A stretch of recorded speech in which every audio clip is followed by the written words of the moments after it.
What a day this has been. In the middle of a partial government shutdown, Speaker Nancy Pelosi, she was all set to leave on a jet plane, well, actually a U.S. military plane, on your dime, embark on a 7-day excursion with other Democratic members of Congress. That is until President Trump pulled the plug. In a letter the president wrote Nancy Pelosi, due to the government shutdown, I'm so sorry to inform you that your trip to Brussels and Egypt and Afghanistan has been postponed. We will reschedule this 7-day excursion when the shutdown is over. In light of the 800,000 great American workers not receiving pay, I'm sure you would agree that postponing this public relations event is totally appropriate. I also feel that during this period, it would be better if you were in Washington negotiating with me and joining the strong border security movement to end the shutdown. Obviously, if you'd like to make your journey by flying commercial, well, that would certainly be your prerogative. I look forward to seeing you soon, and even more forward to watching our open and dangerous southern border finally receive the attention, funding, and the security it so desperately deserves. And keep in mind, this letter comes roughly 24 hours after Speaker Pelosi called for the State of the Union to be canceled because of some phantom, it turns out, concerns about inadequate security due to the ongoing shutdown. And of course, we now discovered Nancy Pelosi never, ever, not once reached out to the Department of Homeland Security or the Secret Service before making that announcement. Now, both departments had long been planning for the joint address. They were fully prepared, and Nancy Pelosi made up those concerns.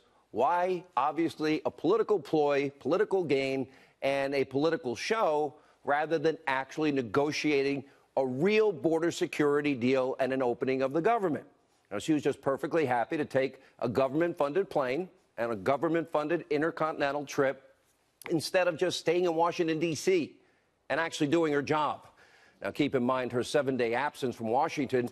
That would have guaranteed the hundreds of thousands of furloughed federal workers, they would miss their next paycheck. It would have been impossible to get it. So she obviously doesn't care about furloughed workers. She only feigns moral outrage because she had no intention of being there to solve the problem. Now, today on the Hill, the House Minority Leader, Kevin McCarthy, backed up the president's letter 100%. Rightly so. Take a look. Being Speaker of the House and leaving the country when it's shut down, I don't think that's appropriate, especially the Speaker thinks we shouldn't even have the State of the Union. I think the best thing that could happen, and everybody could calm a little bit, get in a room together, and put the American people first before their travels and solve the problem. And remember, again and again, including yesterday, Democrats refused to go to the White House at the president's invitation. And remember that weekend when the vice president was staying all weekend to negotiate with Pelosi and Schumer, they just sent their aides. They didn't want a solution to the problem. So Leader McCarthy is right. Speaker Pelosi should be embarrassed. She claims that she cares about furloughed government workers, but she tried to postpone shutdown negotiations so she could take her government-funded international trip. She pretends that her fellow Democrats are ready to open the government immediately, but allowed dozens of her colleagues to take that luxurious, lobbyist-paid, extravagant, tropical vacation to Puerto Rico. There's the ones with lobbyists, corporate executives. And guess what? You can see right there, Senator Bob Menendez of New Jersey. He's next to the woman in the bikini. Does that look like a man that's worried about furloughed employees of the government? It's all expense, paid vacation. Well, that's only 10 days into the new Congress. Vacation, paid for, 10 days in. Well, nice gig if you can get it. So only $1 for the wall, and the wall is immoral. Nancy Pelosi pretends that a partial shutdown is a major crisis, somehow made ample time. Where was she over the Christmas holiday? Vacationing in Hawaii. The president urged her to come to the White House, meet face-to-face to negotiate. He stayed in Washington, gave up his vacation.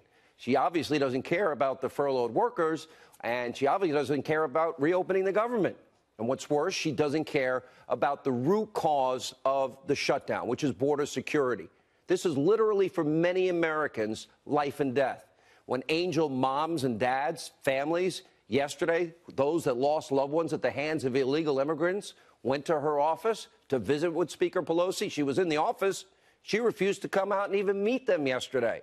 And then you got fake Jake Tapper over at fake news CNN, and he's rushing to Speaker Pelosi's defense. Why? I don't know. No, he actually told him she's not headed there unless she wants to go commercial.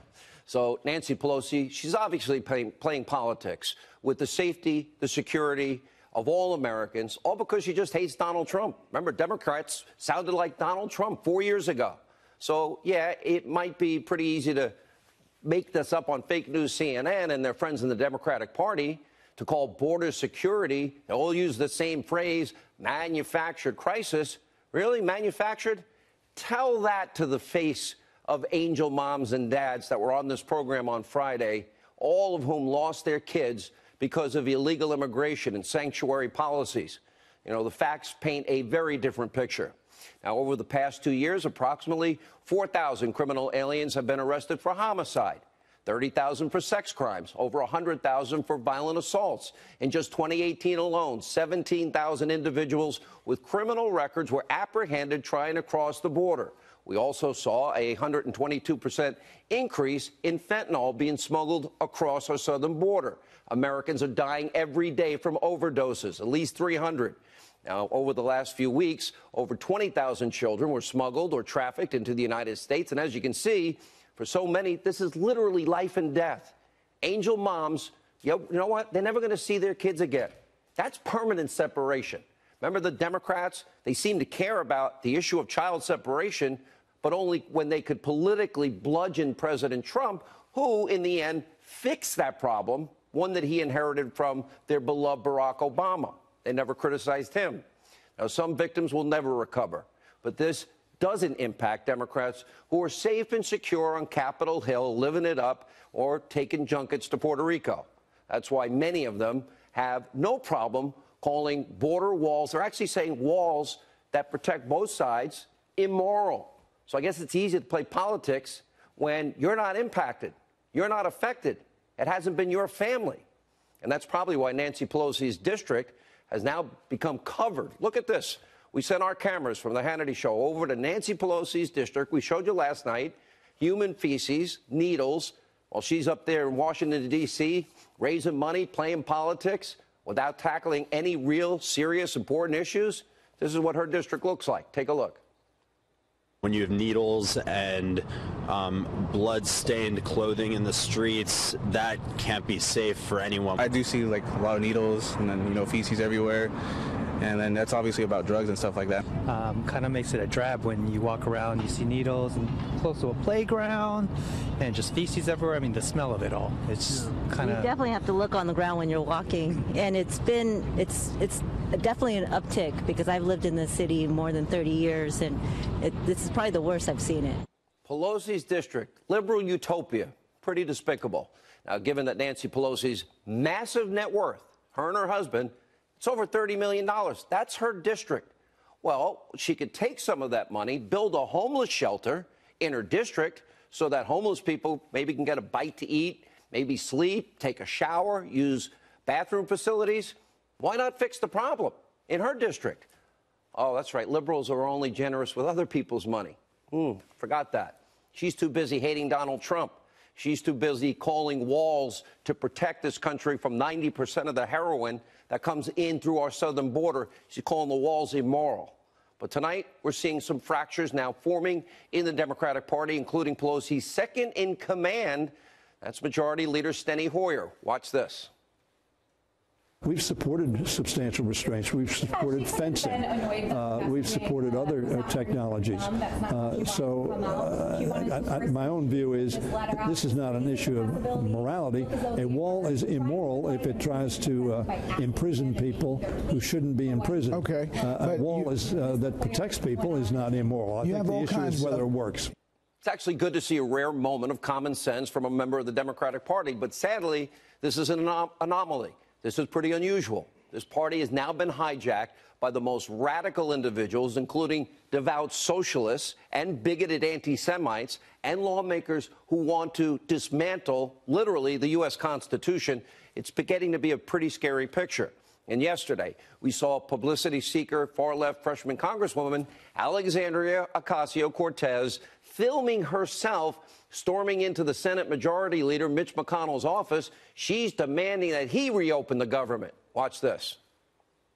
We're marching over to Mitch McConnell's office and show him what's up. Isn't that right? That's right. Okay, guys. we went to Mitch McConnell's office, where we went to the Senate cloakroom. Where's Mitch? You can run, but you can't hide. Now, when Ocasio-Cortez is not busy plotting her next publicity stunt, well, she's teaching her far less media-savvy colleagues how to do the same, because yesterday she hosted a Twitter 101 class for her fellow Democrats, because I guess they don't have other pressing issues to deal with. She's teaching them Twitter. And let's not forget, Ocasio-Cortez is the same member of Congress who literally wants to take all of your hard-earned money to pay for what are reckless, wasteful, big government programs, even floating a 70% income tax rate for some Americans. Dan Bongino had a great suggestion we'd like to echo here on this program. Ocasio-Cortez, let her lead by example. She can donate 70% of her income right now. Give it to the government. After all, her salary as a sitting member of Congress, it's actually triple the median income for an entire American family. So Ocasio-Cortez, well, you want to take everyone else's money. Will you donate your own? Will you actually put your money where your mouth is? Or better yet, will you take a trip? Maybe go to Cuba or Venezuela and see how your socialist utopia is working in action. Well, that's right. You can't because of the extreme conditions like crime and civil unrest and crumbling infrastructure. Now, they even ran out of toilet paper in Venezuela last year because of socialism. The entire country is going hungry because of socialism. They don't have basic medical supplies because of socialism. Do you really want that for America? How well did that work out for the former Soviet Union? Now, sadly, Ocasio-Cortez is not the only Democrat with these radical views.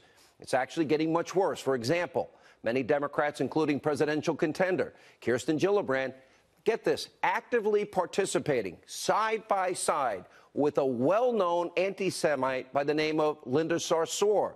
Remember Sarsour? She has been known to praise and promote Sharia law. Well, we know what Sharia does for women, gays, lesbians, Christians, and Jews. That's right, all persecuted. She rants about so-called Zionists in Israel. She said that Ayan Hirsi Ali doesn't deserve to be a woman and deserves to have her female anatomy taken away. You may remember that Ali was a victim of female genital mutilation. And when she was accused of blatant anti-Semitism, she blamed, quote, the Jewish media. That's Kirsten Gillibrand's friend, Sarsour. Now, her, along with Tamika Mallory and a few others, they are now the founders and the lead organizers of this coming weekend's Women's March in Washington, D.C. They're both avid fans of the bigoted, hate-monger, anti-Semite, racist Louis Farrakhan. Mallory even calling Farrakhan the greatest of all time on Twitter. Now, a reminder, here's the person often praised by the founders of the Women's March coming up this Saturday. According to recent reports, the Women's March actively coordinated with Farrakhan's Nation of Islam for security and other purposes. And on The View this week, Tamika Mallory refused to condemn this hate preacher, racist, anti-Semite. Take a look.